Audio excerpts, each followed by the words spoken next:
നമസ്കാരം, ഞാൻ അസ്ട്രോളജർ വേണുമഹാദേവ്. നമ്മുടെ ജ്യോതിഷ കേരളയിലേക്ക് എല്ലാവർക്കും സുസ്വാഗതം എന്ന് പറയണ്ട, നിങ്ങൾ കയറി വരികയാണ്. കാരണം നമുക്ക് ലൈക്കും സബ്സ്ക്രിപ്ഷനും ഒക്കെ തന്ന് നമ്മളൊരു കുടുംബമായിട്ട്, ഒരു കൂട്ടുകാരെ പോലെ, ചങ്ങാതിമാരെ പോലെ ആയിക്കഴിഞ്ഞു. എല്ലാവർക്കും എന്നും എൻ്റെ പ്രാർത്ഥനയിൽ നിങ്ങളെല്ലാം ഉണ്ട്. തീർച്ചയായിട്ടും ഞാൻ എന്നും പ്രാർത്ഥിക്കുമ്പോൾ പ്രത്യേകം പ്രാർത്ഥിക്കാറുണ്ട്. കാരണം ഈശ്വരാനുഗ്രഹത്താൽ നമ്മളൊരു കൂട്ടായ്മയായി പോകുന്ന നമ്മുടെ ജ്യോതിഷ കേരളയുമായിട്ട് ബന്ധപ്പെടുന്ന എല്ലാവർക്കും ഐശ്വര്യം ഉണ്ടാവണമെന്ന് എൻ്റെ മെഡിറ്റേഷൻ. ഞാൻ ദിവസവും രാവിലെയും വൈകിട്ട് ഏറ്റവും കുറഞ്ഞത് 1 മണിക്കൂറെങ്കിലും ധ്യാനം ചെയ്യുന്ന ആളാണ്. അപ്പം ആ ധ്യാനം അവസാനിപ്പിക്കുമ്പോൾ ഭഗവാനോട് പ്രാർത്ഥിക്കാറുണ്ട്. കാരണം നിങ്ങൾക്കെന്ന് മാത്രമല്ല, എൻ്റെ പ്രധാന പ്രാർത്ഥന ഇതാണ്. കാരണം ഭഗവാനെ, രാധാകൃഷ്ണ, പരമപ്രഭു, പ്രപഞ്ചത്തിലെ സർവ്വചരാചരങ്ങളെയും രക്ഷിച്ചരുളി അവസാനം ഈ ഉള്ളവനെ കൂടി ഒന്ന് പരിഗണിക്കണമെന്നേ പ്രാർത്ഥിക്കാറുള്ളൂ. തീർച്ചയായിട്ടും അങ്ങനെ വേണം പ്രാർത്ഥിക്കാൻ. പ്രപഞ്ചശക്തി എന്ന് നമ്മളെ കൂടെ ഉണ്ടാവും. അപ്പോൾ വൃശ്ചികക്കൂറിൻ്റെ ഇന്നത്തെ നമ്മുടെ 2026 ഫലമാണ് നമ്മൾ ചിന്തിക്കുന്നത്. എല്ലാവർക്കും പ്രതീക്ഷയുള്ളൊരു കാര്യമാണ്. കാരണം കഴിഞ്ഞ വർഷമൊക്കെ വൃശ്ചികക്കൂറിന് വളരെ കഷ്ടമായിരുന്നു. കാരണം അഷ്ടമത്തിൽ വ്യാഴം നിന്ന സമയമായതുകൊണ്ടും, പിന്നെ ഇനിയെങ്കിലും നമ്മൾ രക്ഷപ്പെടുമോ, ഇനിയെങ്കിലും നമുക്ക് ഈ കഷ്ടത മാറുമോ എന്നൊക്കെ നിലവിളിക്കുന്നൊരു സമയമാണെന്ന് പറയാതിരിക്കാൻ പറ്റില്ല. കാരണം വിശാഖത്തിൻ്റെ അവസാന പാദം അനിഴം തൃക്കേട്ട നക്ഷത്രക്കാരെ സംബന്ധിച്ച് നമ്മൾ നാടൻ ഭാഷയിൽ പറഞ്ഞാൽ നമ്മൾ ഈ ജന്മം പോയി മറുജന്മം കണ്ടു എന്നുള്ളൊരവസ്ഥയിൽ, അതായത് പറയില്ലേ, മരണതുല്യമായ കഷ്ടത അനുഭവിച്ചിട്ട് നിൽക്കുന്നവരാണെന്ന് തന്നെ ഞാൻ പറയും. കാരണം നമ്മുടെ ജീവിതത്തിൽ അത്രയ്ക്ക് കഷ്ടത ഈ 2 വർഷത്തിൽ നമുക്ക് ഉണ്ടായി ഇല്ലെന്ന് പറയാൻ പറ്റും, പ്രത്യേകിച്ച് കഴിഞ്ഞ വർഷം. അപ്പോൾ എല്ലാം ഉണ്ടെങ്കിൽ പോലും ചില വലിയ കാര്യങ്ങൾ നമുക്ക് വലിയ അപ്രതീക്ഷിത തടസ്സങ്ങളും ബുദ്ധിമുട്ടും വന്നിട്ടുള്ള വർഷമാണ്. അപ്പോൾ നമ്മൾ എന്ത് ചെയ്യണം? ഈ വർഷം നന്നാകുമോ? തീർച്ചയായിട്ടും നമുക്കത് പരിശോധിക്കാം. 2026 ആദ്യത്തെ പകുതി നിങ്ങൾക്ക് അത്ര സുഖകരമാണെന്ന് ഞാൻ പറയില്ല. പക്ഷേ 2ാം പകുതി നല്ലതാണ്. 2ാം പകുതി എന്ന് പറഞ്ഞാൽ നിങ്ങൾക്ക് സർവേശ്വരകാരകനായ വ്യാഴം ഭഗവാൻ നിങ്ങളെ അനുഗ്രഹിക്കാൻ തയ്യാറായി നിൽക്കുകയാണ്. 2026 സെപ്റ്റംബർ 2-ാം തീയതി കഴിയുമ്പോൾ വ്യാഴം നിങ്ങളെ അഷ്ടമത്തിൽ നിന്ന്, കഷ്ടതയിൽ നിന്ന് ഭാഗ്യസ്ഥാനത്തേക്ക് വരും. അതായത് നിങ്ങളെ കടം, ബാധ്യത, ദോഷങ്ങളെല്ലാം നീക്കി ധനപരമായിട്ട് ഉയർച്ച കൊണ്ടുവരും. ധനത്തിന് വരാനുള്ള വഴികൾ ഓപ്പൺ ചെയ്തു തരും. ഇപ്പം നിൽക്കുന്ന ബിസിനസ്സിൽ പുതിയ ബിസിനസ്സും പുതിയ സ്റ്റാർട്ടപ്പുകൾക്കും വഴി തെളിയും. പുതിയ പദ്ധതികൾ വരും. ബിസിനസ് ഡെവലപ്പ് ചെയ്യാൻ പറ്റും. പുതിയ പാർട്ട്നേഴ്സ് വരും. തീർച്ചയായിട്ടും ജയിക്കും. അതുപോലെ തന്നെ സാംസ്കാരിക രംഗത്ത്, സാമൂഹ്യ പ്രവർത്തന രംഗത്ത്, അതുപോലെ മാസിനെ ഡീൽ ചെയ്യുന്നവർ, മാസിനെ ഡീൽ ചെയ്യാന്ന് പറഞ്ഞു കഴിഞ്ഞാൽ എപ്പോഴും ഡോക്ടേഴ്സ്, അതുപോലെ തന്നെ വക്കീലന്മാർ, അതുപോലെ തന്നെ നമ്മുടെ പ്രിയപ്പെട്ട പോലീസ്, സൈന്യം, ഇതിലൊക്കെ വർക്ക് ചെയ്യുന്നവർ, ഇവർക്കെല്ലാം ഈ വരുന്ന സെപ്റ്റംബർ 2-ാം തീയതിയോടുകൂടി സമയം ഗുണകരമായിട്ട് മാറുകയാണ്. പിന്നെ അങ്ങോട്ട് വ്യാഴം ഭാഗ്യസ്ഥാനത്തേക്ക് വരിക മാത്രമല്ല, പിന്നെ തൊട്ടടുത്ത വർഷം 10-ൽ കർമ്മസ്ഥാനത്തേക്ക് വരും. അത് കഴിഞ്ഞ് 11-ലേക്ക്, അതായത് 3 വർഷത്തേക്ക് നിങ്ങൾക്ക് ഇതുവരെ അനുഭവിച്ച കഷ്ടതകളെല്ലാം തീർത്ത് പലിശയായിട്ട് നിങ്ങൾക്ക് ധനവും ഐശ്വര്യവും ഭാഗ്യം തരാൻ പോവുകയാണ്. അതുകൊണ്ട് സമാധാനപ്പെടുക. 2026 നിങ്ങൾക്ക് നല്ലതാണ്. കാരണം നിങ്ങൾ അത്രയും കഷ്ടത്തിൽ നിന്നതുകൊണ്ടാണ് ഞാൻ ആദ്യമേ ഈ ഒരു പ്രോത്സാഹനമായ അർത്ഥം ഇത് പറഞ്ഞത്. കാരണം നിങ്ങൾ രക്ഷപ്പെടാൻ പോകുന്നു. അതിനുവേണ്ടി ഇപ്പോഴേ പ്രയത്നിച്ചു തുടങ്ങുക. അതായത് പുതിയ പദ്ധതികൾ, പുതിയ ജോലിക്ക് ശ്രമിക്കുക. അതുപോലെ തന്നെ പുതിയ സ്റ്റാർട്ടപ്പുകൾക്ക് ഇറങ്ങുന്നവർക്ക് ഇപ്പോഴേ കാര്യങ്ങളെല്ലാം നീക്കി, പേപ്പറുകൾക്ക് നീക്കി വയ്ക്കാം. അതുപോലെ തന്നെ നിങ്ങളുടെ ജീവിതത്തിൽ ഇപ്പോൾ നിലവിലുള്ള എന്തെങ്കിലും വഴക്കുകളോ കുടുംബ പ്രശ്നങ്ങളോ അല്ലെങ്കിൽ ആത്മാർത്ഥ സുഹൃത്തുക്കളായിട്ട് പിണക്കോ ഉണ്ടെങ്കിൽ അതെല്ലാം കളയണം. കാരണം നമ്മൾ ജീവിതത്തിൽ ഇന്ന് പോയി കിടന്നാൽ നാളെ എണീറ്റ് വരുന്ന ഒരു ധൈര്യമില്ലാത്ത സാധുക്കളാണ് നമ്മൾ മനുഷ്യർ. എല്ലാം പ്രപഞ്ചശക്തിയുടെ കയ്യിലാണ്. അപ്പോൾ അതുകൊണ്ട് വിട്ടുവീഴ്ചയോടെ എല്ലാം ക്ഷമിച്ച് മറന്ന് നമുക്കൊരു നല്ല കാലം വരാൻ പോവുകയല്ലേ. അതിൻ്റെ മുന്നോടിയായിട്ട് നമ്മൾ പിണക്കങ്ങളെല്ലാം മാറ്റണം. തീർച്ചയായിട്ടും ദാമ്പത്യ പ്രശ്നങ്ങൾ പാടില്ല. അകന്നിരിക്കുന്നവർ തമ്മിൽ നമ്മൾ തന്നെ മുൻകൈ എടുത്താൽ അവരെ നമ്മളിലേക്ക് കൊണ്ടുവരണം. കാരണം നല്ലത് തരാൻ പോകുമ്പോൾ നമ്മളും നല്ലതായിട്ട് ചിന്തിക്കുക. അങ്ങനെയല്ലേ വേണ്ടത്.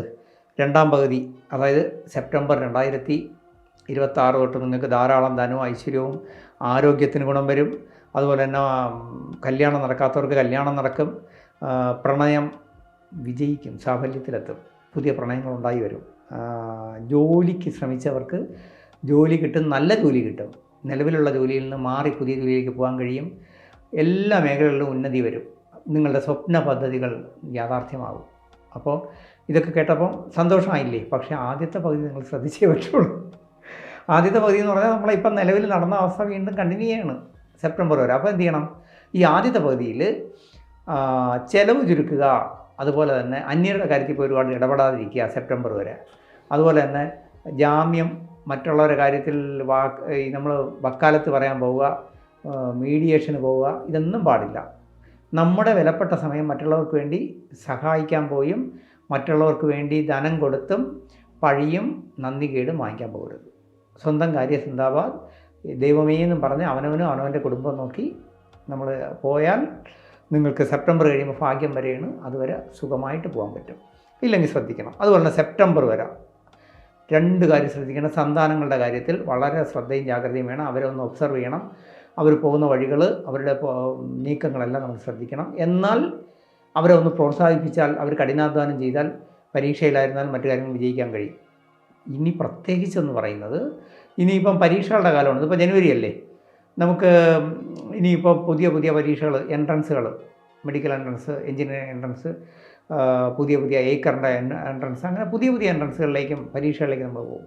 അപ്പോൾ ഇതിനെല്ലാം കുട്ടികൾ പ്രിപ്പയർ ചെയ്യുന്ന സമയമായതുകൊണ്ട് ഞാൻ പറയുന്നു, ഈ നമ്മളെ വൃശ്ചികക്കൂറുകാരായ കുട്ടികൾ, അതുപോലെ തന്നെ വിദേശത്തേക്ക് പോകാൻ വേണ്ടി IELTS പോലുള്ള കോഴ്സുകൾ പഠിക്കുന്നവർ, ഇവരെല്ലാം ശ്രദ്ധിക്കേണ്ടത്, സെപ്റ്റംബറിന് മുമ്പ് പരീക്ഷ നടക്കുന്ന എല്ലാ വൃശ്ചികക്കൂറുകാരും, അതായത് നമ്മുടെ വിശാഖം അവസാനത്തെ 4-ാം പാദവും വിശാഖം 4-ാം പാദം അനിഴം തൃക്കേട്ട നക്ഷത്രക്കാർ ആയ പഠിതാക്കൾ, പഠിക്കുന്നവർ കഠിനാധ്വാനം ചെയ്താലേ വിജയിക്കുകയുള്ളൂ.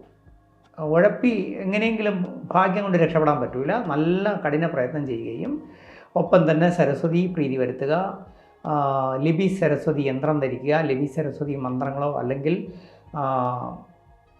വിദ്യാവിലാസിനി മന്ത്രമോ ഹംസവാഹിനി മന്ത്രമോ വിശ്വരൂപ മന്ത്രമോ ജപിക്കുന്നത് നല്ലതാണ് വിദ്യയിൽ തിളങ്ങാൻ. അതുപോലെ നീല സരസ്വതി മന്ത്രം ജപിക്കുന്നതാണ്. ഇങ്ങനെയുള്ള മന്ത്രങ്ങളൊക്കെ അറിയാവുന്നവരിൽ നിന്ന് വാങ്ങി എടുത്ത് ജപിച്ച് കൂടെ പഠനവും കൂടെ ആകുമ്പം താൻ പാതി ദൈവം പാതി എന്നാണ്. ഒരിക്കലും വലിയ ലക്ഷക്കണക്കിന് രൂപ മുടക്കിയുള്ള പൂജയും മന്ത്രവും ഞാൻ പ്രോത്സാഹിപ്പിക്കുന്നില്ല. നമ്മൾ തന്നെ ജപിക്കുക. ഇല്ലെങ്കിൽ ലഘുവായിട്ട് അത് നന്നായിട്ട് ചെയ്യുന്ന താന്ത്രികരുണ്ട്, അവരെ കൊണ്ട് വലിയ പണമൊന്നും മുടക്കാതെ ചെയ്യുക.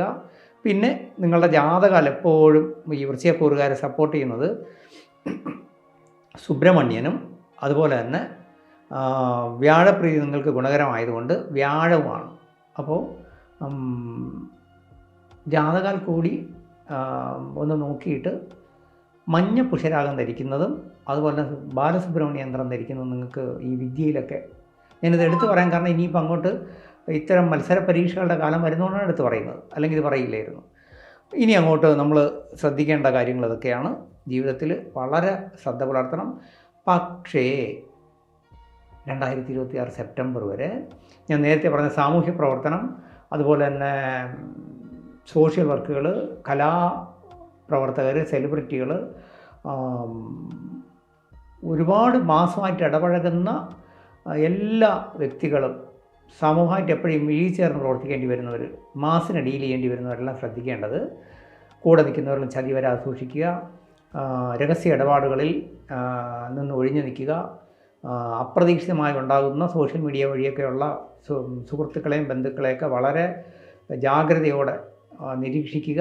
കാരണം അപ്രതീക്ഷിതമായി അപവാദം, പേരുദോഷം ഇതൊക്കെ വരാൻ സാധ്യതയുണ്ട്. ഇത് മാത്രം ശ്രദ്ധിച്ചാൽ മതി. സെപ്റ്റംബർ തൊട്ട് നിങ്ങൾക്ക് ജീവിതത്തിൽ ഇനി അങ്ങോട്ട് തുടർച്ചയായിട്ട്, ഈ വർഷം മാത്രമല്ല അടുത്ത വർഷമൊക്കെ നല്ലതാണ്. തീർച്ചയായിട്ടും ഈശ്വരാനുഗ്രഹത്തോടു കൂടി മുന്നോട്ട് പോവുക. നിങ്ങൾക്കെല്ലാ ഭാഗ്യങ്ങളും ഈശ്വരൻ തരും. ഈ വീഡിയോയുടെ താഴെ എൻ്റെ വാട്സപ്പ് നമ്പറുണ്ട്. സംശയങ്ങൾക്കും കൺസൾട്ടിങ്ങിനും നിങ്ങൾ എനിക്കതിനകത്ത് വാട്സപ്പ് ചെയ്താൽ മതി. ഒരു കാര്യം കൂടെ പറയാൻ വിട്ടുപോയി. അതായത് നമ്മൾ ഈ വൃശ്ചികക്കൂറെന്ന് പറയുമ്പോൾ ചാരവശാലുള്ള അവസ്ഥയാണ് ഞാൻ ഈ പറയുന്നത്. പൊതുവിൽ നിങ്ങളുടെ ജാതകത്തിൽ ഈ വ്യാഴവും ചൊവ്വയും നല്ലതാണെങ്കിൽ നിങ്ങൾ രക്ഷപ്പെടും. മറ്റൊന്ന്, നിങ്ങളുടെ ജാതകത്തിൽ ഇപ്പോഴത്തെ ദശാപഹാരം എങ്ങനെയാണെന്ന് നോക്കണം. എത്രയൊക്കെ ചാരവശാൽ ഗുണം വരുമെന്ന് പറഞ്ഞിരുന്നാലും ഫ്യൂച്ചറിൽ നിങ്ങൾ ശ്രദ്ധിക്കേണ്ടത്, നിങ്ങളുടെ ദശാപഹാരം നല്ലതല്ലെങ്കിൽ അത് ദോഷമാണ്. നിങ്ങളെ സംബന്ധിച്ച് ലൈഫ് ലോങ് ശ്രദ്ധിക്കേണ്ട ഒരു കാര്യം, ശുക്രദശയിലെ ബുധാപഹാരവും അതുപോലെ തന്നെ ബുധദശയിലെ ശുക്രാപഹാരവും നിങ്ങൾക്ക് മാരകമാണ്. അതാണോ എന്ന് നോക്കണം. അതാണെങ്കിൽ നമുക്ക് വലിയ ഗുണം വരാതിരിക്കാൻ കാരണം അതാണ്. അതിനെ നമ്മൾ പ്രീതിപ്പെടുത്തി മുന്നോട്ട് പോകണം. മറ്റൊന്നുള്ളത്, ശനി ദശയും നിങ്ങൾക്ക് പൊതുവിൽ അത്ര ഗുണം ചെയ്യില്ല. അപ്പോൾ ശനിയെ പ്രീതിപ്പെടുത്തി തന്നെ മുന്നോട്ട് പോകണം. കാരണം ശനി നിങ്ങൾക്ക് ഗുണം ചെയ്യേണ്ട ആളുമാണ്, എന്നാൽ ശ്രദ്ധിക്കേണ്ടതുമാണ്. മനസ്സിലായല്ലേ? പിന്നെ മഞ്ഞ പുഷ്യരാഗം, മാണിക്യം, മുത്ത്, പവിഴം ഇതുപോലുള്ള രത്നങ്ങൾ ജാതകാൽ നിങ്ങൾക്ക് ഗുണമാണോ എന്നുകൂടെ പരിശോധിച്ചിട്ട് ധരിക്കുന്നത് നല്ലതാണ്. അതല്ലെങ്കിൽ അതിന് തുല്യമായിട്ട് നിങ്ങൾ ജീവിതം വിജയിക്കാനുള്ള ക്ഷേത്ര വഴിപാടുകളോ ജപങ്ങളോ ഒക്കെ ചെയ്താലും മതി. മറ്റൊന്ന്, ചുവപ്പ്, വെള്ള, മഞ്ഞ നിറത്തിലുള്ള വസ്തുക്കൾ അല്ലെങ്കിൽ അതും കൂടെ കലർന്നുള്ള വസ്ത്രങ്ങൾ എപ്പോഴും നമ്മൾ ഭാഗ്യം വരാനായിട്ട് ഉപയോഗിക്കുന്നത് നല്ലതാണ്. ഇനി മറ്റൊന്ന്, തിങ്കൾ, ചൊവ്വ, വ്യാഴം, ഞായർ, തിങ്കൾ, ചൊവ്വ, വ്യാഴം ഈ ദിവസങ്ങൾ എപ്പോഴും പരീക്ഷയ്ക്ക് അപ്ലൈ ചെയ്യാൻ, പുതിയ അപേക്ഷ അയക്കാൻ, ജോലിക്ക് അപ്ലൈ ചെയ്യാൻ, ജോലിയിൽ ജോയിൻ ചെയ്യാൻ, ഇതിനൊക്കെ നല്ലതാണ്. നിങ്ങൾക്ക് ഭാഗ്യം തരുന്ന ദിവസങ്ങളാണ് ഇതൊക്കെ. ഈ ദിവസങ്ങൾ എപ്പോഴും ഉപയോഗപ്പെടുത്തുക. ഇനി മറ്റൊന്ന് ശ്രദ്ധിക്കേണ്ടതെന്ന് വെച്ച് കഴിഞ്ഞാൽ, നിങ്ങൾക്ക് ഏറ്റവും പണി തരുന്നത് മിഥുനക്കൂറുകാരായിരിക്കും എപ്പോഴും ഓർമ്മിക്കണം. മിഥുനക്കൂറെന്ന് പറഞ്ഞു കഴിഞ്ഞാൽ പൂരിട്ടാതിയുടെ അവസാനത്തെ ഒരു പാദവും ഉത്രട്ടാതി രേവതി നക്ഷത്രക്കാരെ സംബന്ധിച്ച് അവരെ നമ്മൾ ആത്മാർത്ഥമായ കൂട്ടുകെട്ട്, ലൈഫ് പാർട്ണർഷിപ്പ്, ബിസിനസ് പാർട്ണർഷിപ്പ്, രഹസ്യ ഇടപാടുകൾ, നമ്മളെ രഹസ്യങ്ങൾ പങ്കുവയ്ക്കുന്ന രീതിയിലുള്ള ഒരു ഇടപാടുകളും ഇവരുമായിട്ട് പാടില്ല.